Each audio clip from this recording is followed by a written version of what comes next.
Hello everyone, welcome back to Illume biology. NCERT recap series को आगे बढ़ाते हैं। आज 18th सेशन है अपना और आज हम क्लास 11th का सेकंड चैप्टर शुरू करेंगे जो है बायोलॉजिकल क्लासिफिकेशन। देखो, इसका जो फर्स्ट चैप्टर है वो मैं ऑलरेडी अपलोड कर चुका हूँ बहुत पहले, आपको प्लेलिस्ट में वहाँ पे मिल जाएगा। तो बायोलॉजिकल क्लासिफिकेशन का सबसे पहला टॉपिक आज हम स्टडी करेंगे वो है इंट्रोडक्शन। ठीक है, ये पार्ट 1 है बायोलॉजिकल क्लासिफिकेशन का। चलिए शुरुआत करते हैं क्लासिफिकेशन सिस्टम्स। क्लासिफिकेशन सिस्टम्स यानी वो सारे सिस्टम्स जो ऑर्गेनिजम्स को अलग अलग ग्रुप्स में कुछ कॉमन फीचर्स के बेस पे क्लासिफाई करते हैं। ये एक बहुत सिंपल सा एग्जाम्पल लेते हैं, जैसे कि मैमल्स, हमने एक क्लास बना रखी है। उन मैमल्स में वो सारे एनिमल्स आते हैं जिनके पास में मेमोरी ग्लैंड्स प्रेजेंट है। तो इसी को कहते हैं क्लासिफिकेशन सिस्टम। हमें सब ऑर्गेनिजम्स को क्लासीफाई करना है इनटू पर्टिकुलर ग्रुप्स, तो वो हमको यहाँ पर सब कुछ सीखना है। तो आज हम बहुत बेसिक शुरुआत से यहाँ पे शुरू करेंगे।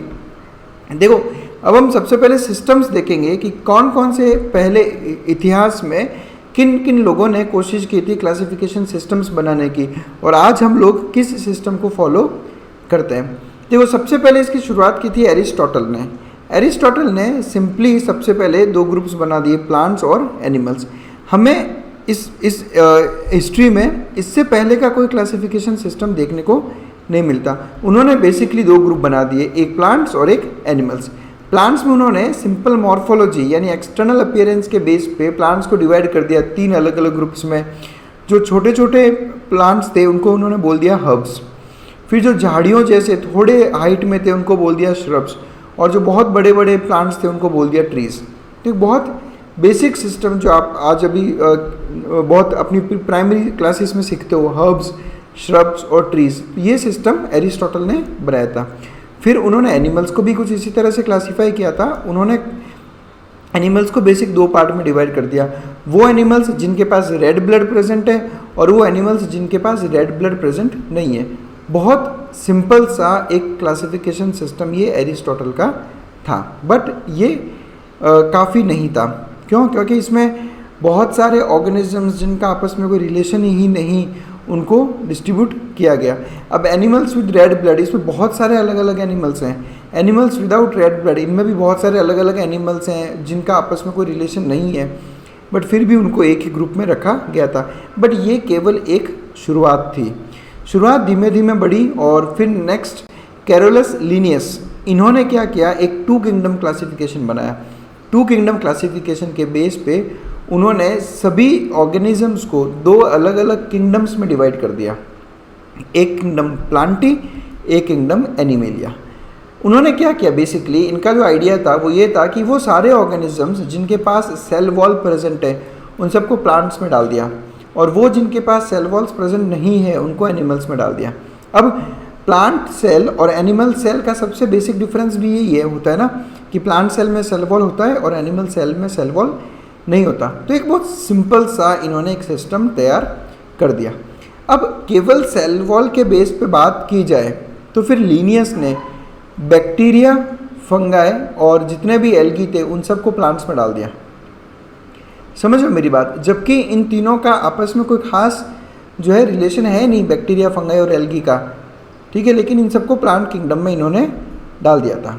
अब फ़ायदे क्या थे इस सिस्टम के? तो फ़ायदा यही था कि क्लासिफिकेशन बहुत आसान था, cell wall present, cell wall absent, ठीक है, और आसानी से इसको समझा जा सकता था। लेकिन इसके बहुत सारे डीमेरिट्स भी थे, बहुत सारे नुकसान भी थे इस क्लासिफिकेशन सिस्टम्स के, और बेसिकली अपने को वो सारे जो डीमेरिट्स हैं उन्हीं को यहाँ पे समझना है। अगर आप इन डीमेरिट्स को अच्छे से समझ जाओगे तब आप अपने आप जो आगे आने वाला सिस्टम है यानी 5 किंगडम क्लासिफिकेशन, वो क्यों बनाया गया उसको आप समझ जाओगे। देखो, सबसे पहली बात करें, हम लोग बात करते हैं बैक्टीरिया, फंगाई और एल्गी की। अब देखो, आप सबको पता है कि जो बैक्टीरिया होता है, बैक्टीरिया सिंपल प्रोकैरियोटिक ऑर्गेनिजम्स हैं। आप सबको पता होगा कि सेल के बेसिक 2 टाइप होते हैं, प्रोकैरियोटिक सेल और यूकैरियोटिक सेल। तो पूरा जो बैक्टीरियल ग्रुप है वो सारे के सारे प्रोकैरियोटिक है, जबकि फंगाई यूकैरियोटिक है, एल्गी यूकैरियोटिक है। तो इस किंगडम ने 2 किंगडम क्लासिफिकेशन ने प्रोकैरियोट्स और यूकैरियोट्स इस पॉइंट को महत्व बिल्कुल दिया ही नहीं। उन्होंने डिस्टिंग्विश किया ही नहीं यूकैरियोट्स और प्रोकैरियोट्स के बीच में, जबकि ये एक बहुत बड़ा डिफरेंस है ऑर्गेनिजम्स के बीच में। तो ये पहला डीमेरिट। उसके बाद आप देखो कि ये जो पूरा ग्रुप है बैक्टीरिया सारे के सारे प्रोकैरियोटिक है और प्रोकैरियोट्स हमेशा यूनिसेलुलर होते हैं। फंगाई मल्टीसेलुलर ऑर्गेनिजम्स हैं। एक फंगस ऐसा है जो यूनिसेलुलर है। तो कमेंट सेक्शन में आओ और मुझे बताओ कि ऐसा कौन सा फंगस है जो कि यूनिसेलुलर है। एल्गी की बात करो तो मैं सबसे पहले आपको ये जो वर्ड यूज़ हो रहा है ना एल्गी, उसके बारे में एक बार मैं थोड़ा सा बताना चाहूँगा। देखो क्या होता है कि ये जो एल्गी वर्ड है, ये एल्गी वर्ड यूज़ होता है सभी माइक्रोस्कोपिक प्लांट्स के लिए। जितने भी माइक्रोस्कोपिक प्लांट्स जो फोटोसिंथेसिस करके फूड फॉर्मेशन करते हैं उन सबको एल्गी बोला जाता है। अब ये एल्गी में कुछ एल्गी यूनिसेलुलर भी है और कुछ एल्गी मल्टीसेलुलर भी है। तो यूनिसेलुलर और मल्टीसेलुलर ऑर्गेनिजम्स के बीच में कोई डिफ्रेंशिएशन इस क्लासिफिकेशन सिस्टम में हमें देखने को नहीं मिलता। प्रोकैरियोट्स, यूकैरियोट्स, यूनिसेलुलर, मल्टीसेलुलर सब एक साथ इन्होंने प्लांट किंगडम में प्लेस कर रखे थे। फिर इन्होंने फोटोसिंथेटिक और नॉन फोटोसिंथेटिक ऑर्गेनिजम्स में भी कोई डिफ्रेंशिएट नहीं किया। आप देखो बैक्टीरिया में दोनों आते हैं। कुछ बैक्टीरिया ऐसे होते हैं जो फोटोसिंथेसिस करते हैं, कुछ बैक्टीरिया जो फोटोसिंथेसिस नहीं करते। फंगाई की बात करो तो फंगाई कोई भी फोटोसिंथेसिस नहीं करता। आप सबको पता होगा कि फंगाई बेसिकली सारे के सारे जो है हेट्रोट्रोफिक है। Most of them are saprophytic, ठीक है, जो डेड और डिकेइंग ऑर्गेनिक मैटर पे सर्वाइव करते हैं। और एल्गी की बात करो तो सारे के सारे एल्गी फोटोसिंथेसिस करते हैं। तो कोई डिफरेंशिएशन है ही नहीं कि फोटोसिंथेसिस कर रहे हैं या नहीं कर रहे हैं। और फोर्थ डिमेरिट ये था कि ऐसे बहुत सारे ऑर्गेनिजम्स थे जो ना तो प्लांटी किंगडम में फिट हो पा रहे थे ना ही एनिमल किंगडम में फिट हो पा रहे थे। तो ये इस सिस्टम की कुछ खामियां रह गई थी और इसी खामियों को पूरा करने के लिए हमें एक नए सिस्टम की तलाश थी। हम एक ऐसा सिस्टम बनाना चाहते थे जिस सिस्टम में हम लोग केवल मॉर्फोलॉजी या केवल एनाटॉमी, केवल फोटोसिंथेसिस करता है नहीं करता, इन सब चीज़ों के अलावा भी बहुत सारी और चीज़ें कंसिडर करना चाहते थे। जैसे कि सेल का स्ट्रक्चर, बिल्कुल कि प्रोकैरियोटिक है या यूकैरियोटिक है। आप देखो टू किंगडम में प्रोकैरियोट्स यूकैरियोट्स सब साथ में थे, लेकिन ऐसा नहीं हो सकता। हमें सेल स्ट्रक्चर को महत्व देना पड़ेगा। इसके अलावा बात करते हैं सेल वॉल के नेचर की। अब हम फंगस की बात करें तो फंगाई का सेल वॉल आपको पता है काइटिन का बना होता है। बैक्टीरिया की बात करो तो बैक्टीरिया का सेल वॉल बना है पेप्टाइडोग्लाइकान्स का, ठीक है। प्लांट्स की बात करो तो प्लांट्स के में सेल वॉल में बेसिकली प्रेजेंट होता है सेल्यूलोज और उसके अलावा बहुत कुछ छोटा मोटा, बट सेल्यूलोज मेन कंपोनेंट है। और एनिमल्स की बात करो तो सेल वॉल होती नहीं। तो फिर वो बात है कि इनके सेल वॉल में जब इतना डिफरेंस है तो इनको आप सब एक साथ तो देखो नहीं रख सकते। टू किंगडम क्लासिफिकेशन में फंगाई जिनके पास काइटिन है, बैक्टीरिया जिनके पास पेप्टाइडोग्लाइकन है और एल्गी जिनके पास सेल्यूलोज है, उन सबको इन्होंने प्लांट किंगडम में रखा हुआ था, जो कि एक तरह से उसकी खामी थी। नेक्स्ट बात करेंगे मोड ऑफ न्यूट्रिशन। ये बहुत इंपॉर्टेंट है। फोटोसिंथेसिस करता है या फोटोसिंथेसिस नहीं करता। हेट्रोट्रॉफिक है तो हेट्रोट्रॉफिक में भी किस तरह का हेट्रोट्रॉफिक है, सेप्रोफिटिक है या क्या है। तो ये सब चीज़ें हमें कंसिडर करनी पड़ेगी। उसके अलावा उसका हैबिटेट, बिल्कुल सही बात है, मराइन है, टेरेस्ट्रियल है, किस तरह का वो हैबिटेट फॉलो करता है वो भी इंपॉर्टेंस रखता है। मेथड ऑफ रिप्रोडक्शन, बिल्कुल asexual reproduction, sexual reproduction, asexual reproduction भी अगर है तो वो भी किस टाइप का है, वो सब भी कंसिडर करना ज़रूरी था। और सबसे ज़रूरी अगर कुछ था तो वो था एवोल्यूशनरी रिलेशनशिप। एवोल्यूशनरी रिलेशनशिप का मतलब ये हो गया कि तीन समझ लो ऑर्गेनिज्म से ए, बी और सी। तो ए और बी और सी इन तीनों में एवोल्यूशन के पॉइंट ऑफ व्यू से क्या रिलेशन है, कौन किससे इवॉल्व हो रहा है, ये बहुत इंपॉर्टेंट है कभी भी जब हमें क्लासिफिकेशन सिस्टम स्टडी करना हो। चलिए फिर इन सब पॉइंट्स को कंसिडर करते हुए आगे बढ़े आर.एच. विटेकर, जिन्होंने 1969 में एक सिस्टम डेवलप किया जिसका नाम रखा गया 5 किंगडम क्लासिफिकेशन। यानी जितने भी ऑर्गेनिजम्स हैं उन सबको 5 अलग अलग किंगडम में इन्होंने प्लेस किया। ये अपने आप में एक इम्पॉर्टेंट क्वेश्चन है कि 5 किंगडम क्लासिफिकेशन किसने दिया था, तो आंसर जाता है आर.एच. विटेकर।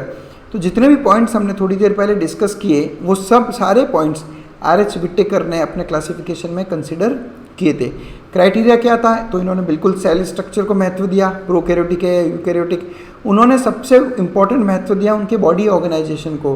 बॉडी ऑर्गेनाइजेशन को मतलब कौन यूनिसेलुलर एनिमल्स हैं, आई मीन कौन यूनिसेलुलर ऑर्गेनिजम्स हैं और कौन मल्टी सेलुलर ऑर्गेनिजम्स हैं, और ये बहुत इंपॉर्टेंट क्राइटेरिया था। हम पढ़ेंगे इनका क्लासिफिकेशन सिस्टम अभी, तब मैं आपको दिखाऊंगा। उसके अलावा मोड ऑफ न्यूट्रिशन भी इंपॉर्टेंट क्राइटेरिया रहा इनके लिए, photosynthesis, non photosynthetic, heterotrophic, saprophytic, ये सब कुछ इन्होंने कंसिडर किया था। रिप्रोडक्शन जैसा हमने थोड़ी देर पहले डिस्कस किया, और सबसे इम्पॉर्टेंट फाइलोजेनेटिक रिलेशनशिप, ये बहुत ज़्यादा इम्पोर्टेंस रखता है, क्योंकि एवोल्यूशन के बेस पर ही जब क्लासिफिकेशन किया जाता है तब ये हमारे लिए आसान होता है क्लासिफिकेशन को भी समझना, और classification should hint about the evolution. अभी आप आज के टाइम में जब एनिमल किंगडम का क्लासिफिकेशन पढ़ते हो तो आप जितने भी वहाँ पे फाइला स्टडी कर रहे हो, उन फाइला को जब आप स्टडी करोगे तो आपको कुछ इस तरह से स्टडी कराया जाता है ताकि आपको ये भी पता रहे कि कौन किससे इवॉल्व हो रहा है, ठीक है। तो वो एक बहुत इंपॉर्टेंस रखता है। तो मैं आपको ये जो वर्ड है फाइलोजेनी, इस फाइलोजेनी वर्ड पे लेके चलता हूँ। फाइलोजेनी या फाइलोजेनेटिक्स, बहुत इंपॉर्टेंट एक टर्म है फाइलोजेनेटिक्स, और अब तक आपको समझ में आ गया होगा। फाइलोजेनेटिक रिलेशनशिप मतलब उनका एवोल्यूशनरी रिलेशनशिप। अब जैसे ये यहाँ पे एक छोटा सा मैंने आपको एवोल्यूशन ट्री शो कर रखा है, जो ये बता रहा है कि कौन कौन किससे इवॉल्व हुआ है, ठीक है। इसको इस ट्री की एक ब्रांच पढ़ते हैं हम लोग। देखो इस तरफ देखो, डायटम्स इवॉल्व हुए, डायटम्स से ग्रीन एल्गी, ग्रीन एल्गी से टेरिडोफाइट्स, और टेरिडोफाइट से फिर आगे चल के एंजियोस्पर्म्स और जिम्नोस्पर्म्स। तो इन्हीं को तो कहा जाता है एवोल्यूशनरी रिलेशनशिप और फाइलोजेनेटिक्स, और ये एक बहुत इंपॉर्टेंट क्राइटेरिया है क्लासिफिकेशन सिस्टम में। तो क्या है phylogenetics? It is the study of evolutionary history. सबसे पहले सभी ऑर्गेनिजम्स के एवोल्यूशन की हिस्ट्री स्टडी करनी है, और बाद में जितने भी ऑर्गेनिजम्स हैं उनके बीच में रिलेशनशिप, एवोल्यूशनरी रिलेशनशिप स्टडी करनी होती है, उसको हम कहते हैं फाइलोजेनेटिक्स। चलिए फिर RH विट्टेकर के 5 किंगडम क्लासिफिकेशन को मैं बहुत ही आसान शब्दों में यहाँ पर आपको समझाता हूँ, ताकि आपको ये चीज़ें याद करना बहुत आसान हो जाए। बहुत सिस्टम है विट्टेकर का क्लासिफिकेशन। देखो हम लोग एक टेबल ड्रॉ कर रहे हैं। सबसे पहली बात, RH विट्टेकर ने 5 किंगडम्स बनाए थे। सबसे पहला kingdom Monera, second kingdom protista, तीसरा किंगडम फंगाई, चौथा किंगडम प्लांट और पांचवा किंगडम एनिमेलिया। ये टोटल 5 किंगडम्स थे, और बहुत सिंपल सिस्टम देखना, मतलब ये इतना सिंपल सिस्टम था कि आपको बस ऑर्गेनिज्म का बेसिक सिस्टम देखना है और आप उस हिसाब से इनको क्लासीफाई कर सकते हो। उन्होंने क्या बोला? सबसे पहले उन्होंने बोला कि आप जिस भी ऑर्गेनिज्म को देखो, सबसे पहले आपको ये देखना है कि वो प्रोकैरियोटिक है या यूकैरियोटिक है। उन्होंने ये सिस्टम डेवलप किया जिसमें जितने भी प्रोकैरियोट्स थे, चाहे प्रोकैरियोटिक वो फोटोसिंथेसिस करता हो नहीं करता हो, कोई भी इसका क्राइटेरिया हो, अगर वो प्रोकैरियोटिक है तो उन सबको मोनेरा ग्रुप में प्लेस कर दो। जितने भी प्रोकैरियोटिक ऑर्गेनिजम्स हैं उन सबको किस में डाल दिया? मोनेरा किंगडम में प्लेस कर दिया। फिर जितने भी यूकैरियोट्स बच गए उनको इन 4 किंगडम में डिवाइड कर दिया। यानी सबसे पहले क्या देखा? प्रोकैरियोटिक है या यूकैरियोटिक है। अगर प्रोकैरियोटिक है तो मोनेरा, नहीं तो बाकी के 4 किंगडम, ठीक है। अब बाकी के 4 किंगडम पे भी आते हैं। पहले इसको समझो, न्यूक्लियर मेम्ब्रेन की बात करें। देखो तो अगर आपने साइटोलॉजी वाला चैप्टर बहुत अच्छे से पढ़ा है तो आपको पता होगा कि जो प्रोकैरियोट्स होते हैं उन प्रोकैरियोट्स के पास में एक डिस्टिंग्विशेबल न्यूक्लियस प्रेजेंट नहीं होता। उनके पास न्यूक्लियस के जैसा एक छोटा सा ऑर्गेनॉइड प्रेजेंट होता है जिसको कहा जाता है न्यूक्लियोइड। जिसको क्या कहा जाता है? Nucleoid, which is not a true nucleus. तो जब उनके पास न्यूक्लियस ही नहीं है तो न्यूक्लियर मेम्ब्रेन तो हो ही नहीं सकता। यानी कि जितने भी प्रोकैरियोट्स हैं उनके पास न्यूक्लियर मेम्ब्रेन नहीं होती, और जितने भी यूकैरियोट्स हैं उनके पास न्यूक्लियर मेम्ब्रेन होती है। ये सिंपल सा फंडा। फिर हम आगे बढ़े। फिर हमने बोला कि अच्छा यूकैरियोट्स में 4 किंगडम है, तो एक काम करो, जितने भी यूनिसेलुलर ऑर्गेनिजम्स हैं, जितने भी यूनिसेलुलर ऑर्गेनिजम्स हैं उन सबको डाल दो प्रोटिस्टा में। यहाँ डिफरेंस देखना, पहले आप अलग कर देते हो प्रोकैरियोट्स और यूकैरियोट्स। प्रोकैरियोट्स, ये चीज़ ध्यान रखना, प्रोकैरियोट्स हमेशा यूनिसेलुलर होते हैं। प्रोकैरियोट्स हमेशा यूनिसेलुलर होते हैं। अब मैं बात कर रहा हूँ यूकैरियोट्स की। तो ये जो यूकैरियोट्स के 4 किंगडम है, प्रोटिस्टा, फंगाई, प्लांट्स और एनिमल्स, सिंपल सा हिसाब रखा गया कि जितने भी यूकैरियोटिक ऑर्गेनिजम्स हैं और यूनिसेलुलर है वो सारे के सारे प्रोटिस्ट होंगे। वो सारे के सारे प्रोटिस्ट होंगे। हमें बाकी का कुछ नहीं देखना, सेल वॉल है नहीं है, फोटोसिंथेसिस कर रहा है, हेट्रोट्रॉफिक है, सेप्रोट्रॉफिक है, कुछ नहीं मैटर करेगा। मैटर एक चीज़ करेगी कि वो यूकैरियोटिक है या वो यूनिसेलुलर है या नहीं है। तो जितने भी यूकैरियोट्स यूनिसेलुलर थे उन सबको उन्होंने प्रोटिस्टा किंगडम में डाल दिया। तो अगर बॉडी ऑर्गेनाइजेशन की बात करें तो मोनेरा यूनिसेलुलर, प्रोकैरियोट्स हमेशा यूनिसेलुलर, प्रोटिस्टा तो जितने भी यूनिसेलुलर यूकैरियोट्स है वो सारे के सारे प्रोटिस्टा, और जो बच गए वो फंगस, प्लांट्स और एनिमल्स। अब आपको फंगस, प्लांट्स और एनिमल्स में क्लियर डिफरेंस पता ही होगा, आप इस लेवल पे अगर पढ़ाई कर रहे हो तो। फंगस जो होते हैं, मैंने अभी थोड़ी देर पहले बोला आपको कि फंगस होते हैं सेप्रोफाइटिक। फंगस क्या होते हैं? सेप्रोफाइटिक, यानी डेड और डिकेइंग ऑर्गेनिक मैटर पे सर्वाइव करते हैं। प्लांट्स होते हैं ऑटोट्रॉफिक, एनिमल्स होते हैं हेटेरोट्रॉफिक। तो ये क्लियर डिफरेंस है इन तीनों में। उसके अलावा सेल वॉल की बात करें तो अभी हमने डिस्कस किया था, फंगाई में काइटिन की सेल वॉल होती है, प्लांट्स में सेल्यूलोज की सेल वॉल होती है और एनिमल्स में सेल वॉल होती ही नहीं।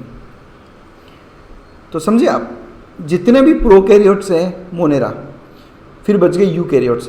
जितने भी यूकैरियोट्स यूनिसेलुलर है प्रोटिस्टा। उसके बाद आप देखो कि सेप्रोफाइटिक है, ऑटोट्रॉफिक है या हेटेरोट्रॉफिक है। सेप्रोफाइटिक है तो फंगस, ऑटोट्रॉफिक है तो प्लांट्स, हेटेरोट्रॉफिक है तो एनिमल्स। ये इतना सिंपल इनका सिस्टम था। अब अगर बॉडी ऑर्गेनाइजेशन की मैं बात करूँ तो Monera unicellular, protista unicellular. Fungus, तो फंगस आपको पता ही होगा मल्टी सेलुलर ऑर्गेनिजम्स हैं, लेकिन मल्टी सेलुलर यानी बहुत सारे सेल्स हैं लेकिन लूज टिश्यू प्रेजेंट है। आपको पता ही होगा टिश्यू का डेफिनेशन कि ग्रुप ऑफ सेल्स जो सब मिलकर एक साथ एक कॉमन फंक्शन और स्ट्रक्चर बनाते हैं, उसको आप टिश्यू कहते हो। तो फंगस में टिश्यूज़ होते हैं लेकिन लूज टिश्यूज़ प्रेजेंट होते हैं। जबकि प्लांट्स और एनिमल्स की बात करें तो प्लांट्स में टिश्यूज़ भी होते हैं और ऑर्गन्स भी होते हैं, और एनिमल्स में बात करोगे तो टिश्यूज़ भी होंगे, ऑर्गन्स भी होंगे और ऑर्गन सिस्टम भी होंगे। ये आपने पढ़ा होगा कि सेल से बनता है टिश्यू, टिश्यू से बनता है ऑर्गन, और ऑर्गन से डेवलप होता है ऑर्गन सिस्टम। जैसे ह्यूमन बींग्स की अगर हम बात करें तो एक सेल से बन रहा है टिश्यू, टिश्यू से बन गया समझो एक ऑर्गन, जैसे कि स्टमक। ठीक है, तो इस स्टमक में बहुत सारे टिश्यूज़ प्रेजेंट है, मसल भी प्रेजेंट है, कनेक्टिव टिश्यू भी प्रेजेंट है, एपिथेलियल टिश्यू भी प्रेजेंट है, और बाद में बहुत सारे ऑर्गन्स, स्टमक, इंटेस्टाइन, ये सब मिलकर बनाते हैं एक डाइजेस्टिव सिस्टम। तो फंगाई में मल्टी सेलुलर स्ट्रक्चर है लेकिन लूज टिश्यू है। प्लांट्स में टिश्यूज़ बनेंगे और टिश्यूज़ से ऑर्गन्स भी बनेंगे, और एनिमल्स में इवन ऑर्गन सिस्टम्स भी डेवलप होते हैं। चलिए बात करते हैं सेल वॉल की। तो सेल वॉल ऑलरेडी मैं डिस्कस कर चुका हूँ कि जो प्रोकैरियोटिक ऑर्गेनिजम्स है उनकी सेल वॉल बनी होती है पेप्टाइडोग्लाइकान्स के। पेप्टाइडोग्लाइकान्स, इस टर्म को देखो आप, पेप्टाइडो प्लस ग्लाइकान्स। तो पेप्टाइडो वर्ड यूज़ होता है प्रोटीन्स के लिए, तो यानी कि अमीनो एसिड्स, प्रोटीन्स के अमीनो एसिड्स का सीक्वेंस, और ग्लाइकान्स वर्ड क्या होता है? ग्लाइकान्स वर्ड पॉलीसैकेराइड्स के लिए यूज़ होता है, तो पॉलीसैकेराइड। तो जो पेप्टाइडोग्लाइकन है ये बेसिकली पॉलीसैकेराइड और अमीनो एसिड से मिलके बना है, इसलिए इसको ऐसा लिखा गया है एनसीईआरटी में। और नॉन सेल्यूलोजिक, क्योंकि सेल्यूलोज नहीं है इसलिए ऐसा। प्रोटिस्टा की बात करें तो प्रोटिस्टा में देखो जितने भी यूनिसेलुलर यूकैरियोट्स थे सबको डाल दिया।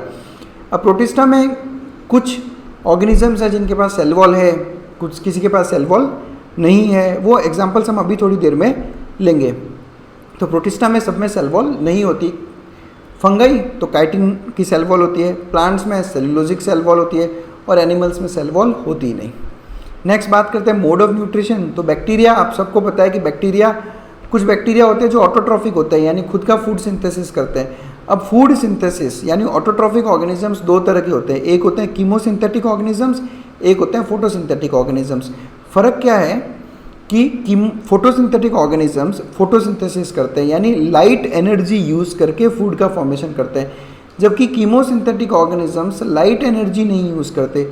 वो बेसिकली अपनी बॉडी में हो रही कुछ केमिकल रिएक्शंस से डेवलप होने वाली एनर्जी यूज़ करते हैं, और उस एनर्जी से जो है वो फूड का सिंथेसिस करते हैं। तो ऑटोट्रॉफिक ऑर्गेनिजम्स दो टाइप के, और बैक्टीरिया में आपको दोनों टाइप देखने को मिलेगा। तो कुछ बैक्टीरिया जो हेटेरोट्रॉफिक भी होते हैं। अब हेटेरोट्रॉफिक में कुछ बैक्टीरिया सेप्रोफाइटिक है यानी डेड और डिकेइंग ऑर्गेनिक मैटर पे सर्वाइव करते हैं, तो कुछ पैरासिटिक है। अब आप जितने भी डिजीज़ कॉजिंग बैक्टीरिया की स्टडी करते हो, जैसे साल्मोनेला टाइफी जो टाइफाइड कॉज करता है, या माइकोबैक्टीरियम ट्यूबरकुलोसिस जो टीबी कॉज करता है, ये सब पैरासाइट्स हैं। प्रोटिस्टा की बात करें तो प्रोटिस्टा में भी सब है। प्रोटिस्टा में हमने क्या बोल दिया कि जितने भी यूनिसेलुलर यूकैरियोट्स है सबको डाल दो, चाहे वो फोटोसिंथेसिस करता हो नहीं करता हो, यानी प्रोटिस्टा में आपको सब मिलेगा, ऑटोट्रॉफिक भी मिलेंगे, हेटरोट्रॉफिक भी मिलेंगे, लेकिन ऑटोट्रॉफिक केवल फोटोसिंथेटिक मिलेंगे। कीमोसिंथेटिक ऑर्गेनिजम्स केवल और केवल आपको बैक्टीरिया में यानी मोनेरा में ही देखने को मिलेंगे। फंगाई तो हेटरोट्रॉफिक ही होते हैं, कुछ फंगाई सेप्रोफाइटिक हैं तो कुछ फंगाई पैरासिटिक हैं। प्लांट्स की बात करें तो प्लांट्स तो सारे ही ऑटोट्रॉफिक होते हैं, सबके सब फोटोसिंथेसिस करते हैं, और एनिमल्स सारे हेटरोट्रॉफिक है। उनमें से कुछ एनिमल्स सेप्रोफिटिक है यानी डेड और डिकेइंग ऑर्गेनिक मैटर पे डिपेंड करते हैं, और कुछ होलोजोइक है। होलोजोइक न्यूट्रिशन क्या होता है, जब हम किसी चीज़ को डायरेक्ट इंजेस्ट करके अपनी बॉडी के अंदर लेते हैं तो एक वो जो इंजेक्शन वाले ऑर्गेनिजम्स हैं उनको हम लोग होलोजोइक बोलते हैं। सेप्रोफिटिक में आपको पता होगा कि जैसे कोई डेड और डिकेइंग ऑर्गेनिक मैटर है, जैसे ये कोई समझ लो कोई वुड पड़ा हुआ है, तो इस पर जब ऑर्गेनिजम्स ग्रो करते हैं इसके ऊपर, तो ये ऑर्गेनिजम्स डाइजेस्टिव जूसेस को, डाइजेस्टिव एंजाइम्स को बॉडी से बाहर इस वुड पे या इस डेड और डिकेइंग ऑर्गेनिक मैटर पे रिलीज़ करते हैं, जिससे इसका डाइजेशन होता है और बाद में डाइजेस्टेड प्रोडक्ट्स को वो एब्जॉर्ब कर लेते हैं। होलोजोइक में क्या होता है, होलोजोइक में फूड को बॉडी के अंदर लिया जाता है, जैसे हम लोग हैं, हम लोग खाने को खाते हैं अंदर लेते हैं तो हम होलोजोइक हैं। समझ में आया डिफरेंस? तो ये बेसिक 5 किंगडम क्लासिफिकेशन के बेसिक कंसेप्ट्स हैं यहाँ पे। तो 5 किंगडम क्लासिफिकेशन, जो 5 किंगडम क्लासिफिकेशन के मेरिट्स क्या हैं, इनकी विशेषताएं क्या क्या है वो देखते हैं। देखो मैं पहले की बात करता हूँ, यानी मैं बात करता हूँ कैरोलस लीनियस के 2 किंगडम क्लासिफिकेशन की। उन्होंने क्या बोला कि जितने भी ऑर्गेनिजम्स जिनके पास सेल वॉल है उनको प्लांट किंगडम में डाल दो। यानी जो हमारा पहले का प्लांट किंगडम था उसमें क्या क्या था देखना, उसमें बैक्टीरिया प्रेजेंट थे जो कि क्लियर प्रोकैरियोटिक है और इस किंगडम में नहीं रह सकते। आप समझो, अभी प्लांट किंगडम में केवल मल्टी सेलुलर प्लांट्स जो हैं वो हैं जो फोटोसिंथेसिस करते हैं। बैक्टीरिया को अभी हमने कहाँ डाल दिया, मोनेरा में, ठीक है। नेक्स्ट बात करते हैं हम ब्लू ग्रीन एल्गी। मैं आपको ब्लू ग्रीन एल्गी के बारे में बताता हूँ। देखो क्या है, नाम क्या रखा हमने, ब्लू ग्रीन एल्गी। बहुत कन्फ्यूजन क्रिएट करता है, तो यहाँ आज मैं सारा कन्फ्यूजन दूर करता हूँ आपका। ये कुछ माइक्रोस्कोपिक फोटोसिंथेसिस करने वाले ऑर्गेनिजम्स हैं, ठीक है।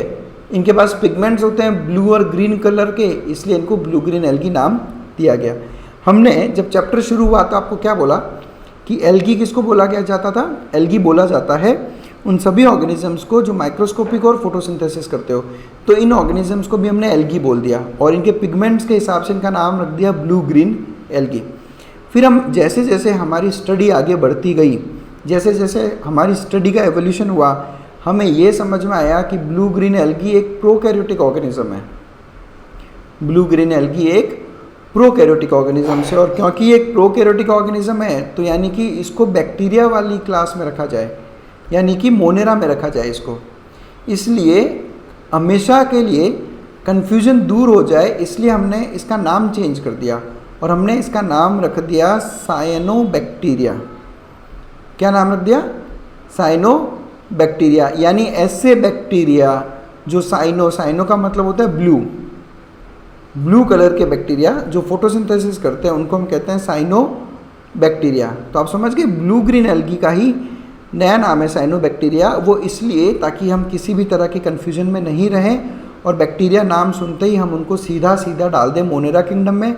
नहीं तो अगर मैंने अभी भी इनको एल्गी बोलना चालू रखा तो स्टूडेंट्स सीधा कंफ्यूज होते हैं और एल्गी को कनेक्ट करते हैं उस ग्रुप से जो अभी प्लांट किंगडम के अंडर आता है। तो ये कन्फ्यूजन आपको दूर करना है आज। तो ब्लू ग्रीन एल्गी अगर फिलहाल के सिस्टम के हिसाब से चला जाए यानी कि साइनोबैक्टीरिया, तो बैक्टीरिया की तरह इसको भी मोनेरा किंगडम में डाल दिया गया है। आगे बढ़ते हम लोग, फंस यानी कि टेरिडोफाइट्स। अब ये प्रॉपर प्लांट किंगडम में आता है। फंगस को अलग ही किंगडम में डाल दिया हमने, जिसका नाम ही हमने रख दिया फंगाई। मॉसिस ब्रायोफाइट्स कहते हैं जिनको, ये भी अब प्लांट किंगडम का पार्ट है। उसके अलावा जिम्नोस्पर्म भी आपको पता ही होगा प्लांट किंगडम में आता है, और एंजियोस्पर्म भी सारे प्लांट किंगडम में आता है। यानी जो पहले प्लांट किंगडम के अलग अलग ऑर्गेनिजम्स थे उनको देखो किस तरह से आरएच फिटेक करने एक प्रॉपर सिस्टम के साथ अलग अलग किंगडम में डिस्ट्रीब्यूट कर दिया। तो बैक्टीरिया और blue green algae blue green algae यानी कि साइनोबैक्टीरिया, वो बैक्टीरिया जो फोटोसिंथेसाइज करता है, इनको हमने साथ में डाल दिया प्रोकैरियोट में। बैक्टीरिया की अगर आप बात करोगे तो नॉर्मल बैक्टीरिया हेट्रोट्रॉफिक रहता है, ब्लू ग्रीन एल्गी फोटोसिंथेटिक रहता है। हालांकि कैरेक्टर अलग है, लेकिन इन दोनों में जो सबसे सिमिलर चीज़ है वो ये है कि प्रोकैरियोटिक है, तो इसलिए इनको एक ग्रुप में रखा जाना ज़रूरी था। तो ये मोनेरा किंगडम।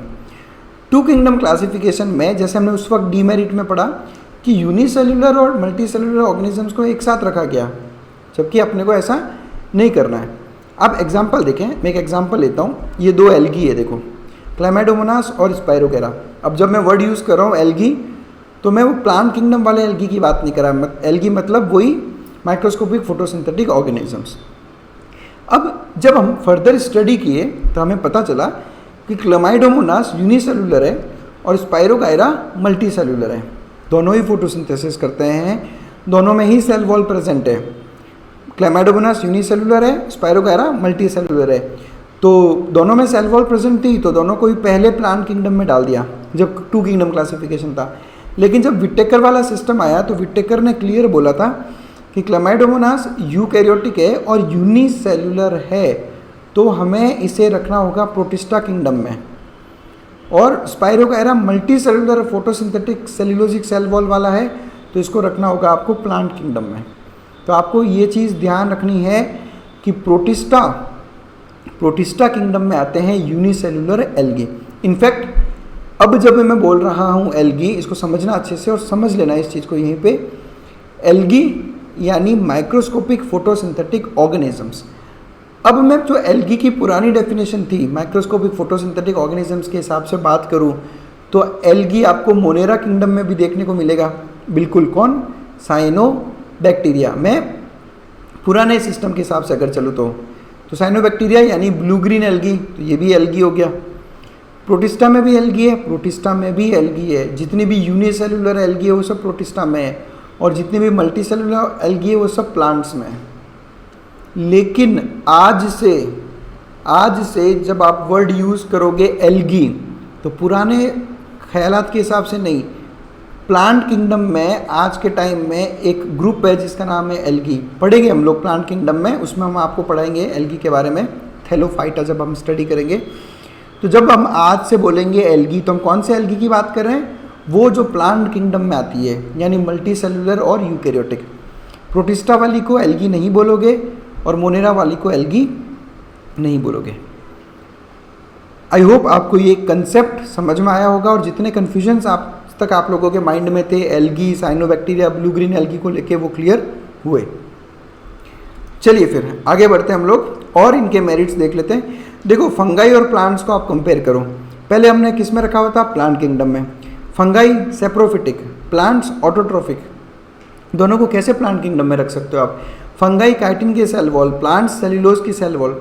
तो कोई चांस नहीं है कि इनको एक सिंगल किंगडम में रखा जाए, इसलिए फंगाई किंगडम को अलग ही कर दिया विटेकर ने। और आगे बढ़ते हैं हम लोग और इसके मेरिट्स देखते हैं। अब आर.एच. विटेकर ने बहुत सारे ऑर्गेनिजम्स जो पहले अलग अलग किंगडम में हुआ करते थे, उनको एक साथ लेके आए। कैसे लेके आए? एक एग्जांपल लेता हूँ मैं। ये देखो, ये 4 ऑर्गेनिजम्स देखो, ये चारों यूनिसेल्युलर ऑर्गेनिजम्स हैं। ये है क्लैमाइडोमोनास, ये है क्लोरेला, ये है पैरामीशियम और ये अमीबा। क्लैमाइडोमोनास, क्लोरेला दोनों ही फोटोसिंथेसिस करते हैं, दोनों के पास में सेल वॉल प्रेजेंट है। पैरामीशियम, अमीबा दोनों ही फोटोसिंथेसिस नहीं करते, दोनों ही हेट्रोट्रॉफिक है और दोनों के पास में सेल वॉल नहीं है। तो इस बेस पे पहले इनको रखा गया था, क्लैमाइडोमोनास और क्लोरेला को प्लांट किंगडम में और पैरामीशियम और अमीबा को एनिमल किंगडम में। लेकिन अगर अभी की बात करूं मैं, आर.एच. विटेकर के 5 किंगडम क्लासिफिकेशन की बात करूं, तो सबसे पहले तो ये चारों यूकैरियोटिक ऑर्गेनिजम्स हैं। बिल्कुल, यूकैरियोटिक होने के साथ साथ में ये चारों यूनिसेल्युलर ऑर्गेनिजम्स है। तो अब आप खुद बताओ कि अगर ये चारों यूनिसेल्युलर है और यूकैरियोटिक है, तो इन चारों को हमें रखना पड़ेगा प्रोटिस्टा किंगडम में। ये चारों किस में आ गए? Protista kingdom. यानी ये चारों जो पहले अलग अलग किंगडम में हुआ करते थे, अर्लियर इन डिफरेंट किंगडम्स, उनको एक साथ में लाने का काम किया है आर.एच. विटेकर ने। चलिए फिर, यहाँ तक था अपना 5 क्लासिफिकेशन। सिस्टम देखो, एनसीईआरटी रिकैपिचुलेशन सीरीज़ है, केवल एनसीईआरटी ही पढ़ेंगे, उतना ही पढ़ेंगे जितना एनसीईआरटी में लिखा हुआ है। एनसीईआरटी के बाहर ना तो कोई एग्जाम्पल लिया जाएगा, ना ही कोई सेंटेंस, ना कोई पैराग्राफ, ठीक है। कोई भी ऐसा कंसेप्ट जो एनसीईआरटी में नहीं है वो हम लोग यहाँ पे डिस्कस नहीं करेंगे। हाँ, डायग्राम्स ज़रूर मैं आप लोगों को दिखाऊंगा, क्योंकि डायग्राम्स और इमेजेस देखने से चीज़ें जल्दी दिमाग में बैठ जाती है। चलिए फिर और आगे बढ़ते हैं हम लोग, और 5 किंगडम क्लासिफिकेशन के बाद में आया 6 किंगडम क्लासिफिकेशन या फिर 3 डोमेन सिस्टम। डोमेन किसको कहते हैं? बेसिकली डोमेन आप ऐसा कह सकते हो किसी एरिया को कहा जाता है। एरिया मतलब एज इन फिजिकल एरिया नहीं, जैसे हम कहते हैं ना कि ये मेरा डोमेन है, ठीक है। जैसे पढ़ाना मेरा डोमेन है, ठीक है। तो 3 डोमेन सिस्टम बनाए गए। 3 डोमेन सिस्टम क्या सिस्टम था? क्या किया गया, जितने भी प्रोकैरियोटिक ऑर्गेनिजम्स थे उन सब को 2 अलग अलग डोमेन में रखा गया। पहला डोमेन बनाया गया यू बैक्टीरिया का, दूसरा डोमेन बनाया गया आर्की बैक्टीरिया का। अब ये 2 अलग अलग टाइप के बैक्टीरिया क्या हैं, इनको जब हम प्रोकैरियोट्स पढ़ेंगे ना तब डिटेल में बात करेंगे यू बैक्टीरिया और आर्की बैक्टीरिया के बारे में। फिलहाल आप इतना समझो कि प्रोकैरियोट्स को, जितने भी प्रोकैरियोट्स थे उन सबको 2 डोमेन में बांट दिया, यू बैक्टीरिया, आर्की बैक्टीरिया, और जितने भी यूकैरियोट्स थे उनको एक सिंगल डोमेन में रख दिया। तो यहाँ पर कितने डोमेन है टोटल? 3, 2 प्रोकैरियोट्स में और एक यूकैरियोट्स में। अब आप देखो, पहले के विटेकर के क्लासिफिकेशन पर चलते हैं। यूकैरियोट्स में कितने किंगडम थे? प्रोटिस्टा, फंगाई, प्लांट्स, एनिमल्स, कितने? 4 किंगडम, ठीक है। और अब प्रोकैरियोट्स को कितने में डाल दिया? 2 में, तो यानी 2 ये, तो 4 + 2 कितने हो गए? 6। इसलिए 3 डोमेन सिस्टम को 6 किंगडम क्लासिफिकेशन कहा जाता है। बस हम इससे ज़्यादा इसको डिटेल में स्टडी नहीं करेंगे, आपको बस इतना ही ध्यान रखना है। और इस पर नीट में क्वेश्चन आ रखा है तो ये आपके लिए इंपॉर्टेंट है। मोनेरा किंगडम को 2 डोमेन्स में डिवाइड किया और बाकी जितने भी यूकैरियोट्स थे उनको एक सिंगल डोमेन में प्लेस कर दिया गया, जिसको कहा गया 3rd डोमेन। तो बस that's it, thanks a lot for watching us. Next video में हम लोग बात करेंगे अबाउट सबसे पहला किंगडम यानी किंगडम मोनेरा। क्या है you bacteria, Archie bacteria, bacteria में अलग अलग साइनो बैक्टीरिया, हेट्रोट्रॉफिक बैक्टीरिया, उन सब की स्टडी हम एक साथ वहाँ पर करेंगे। तो बस that's it, thanks a lot for watching us, thanks for connecting.